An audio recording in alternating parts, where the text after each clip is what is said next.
P P Shajeer, കേൾക്കാമോ താങ്കൾക്ക്? പറഞ്ഞോളൂ. ഇത് ഇപ്പോൾ ഈ സംഭവം എന്താണെന്നാണ് മനസ്സിലാക്കുന്നത് താങ്കൾ? കുറിച്ച് രാവിലെ ഇപ്പോഴാണ് അറിഞ്ഞത്.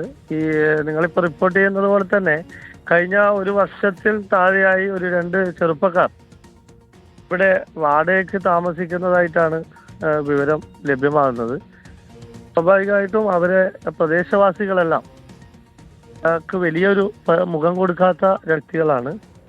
അപ്പൊ അവരെ സംബന്ധിച്ച് കൂടുതൽ വിവരങ്ങൾ പൊതുവെ അറിയില്ല. പക്ഷെ അവിടെ നടന്നത് വലിയ തരത്തിലുള്ള ഒരു സ്ഫോടനമാണ്.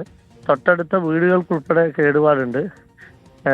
ഏതായാലും വളരെ ഞെട്ടലോടുകൂടിയാണ് നമ്മൾ പ്രദേശവാസികൾ എന്ന നിലയിൽ കണ്ണപുരം ജനങ്ങളിപ്പോൾ ഉള്ളത്.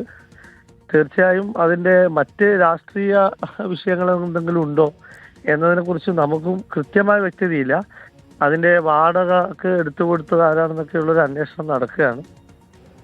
തീർച്ചയായും നമ്മളെ സംബന്ധിച്ച് വേദനാജനകവും ദുഃഖവുമായിട്ടുള്ളൊരു സംഭവമാണ്. 2 ആളുകളെ സംബന്ധിച്ച് പരിപൂർണമായും ആ വീട് ഇല്ലാതായിരിക്കുകയാണ്. പോലീസും ഫയർഫോഴ്സൊക്കെ ഇവിടെ എത്തിയിട്ടുണ്ട്.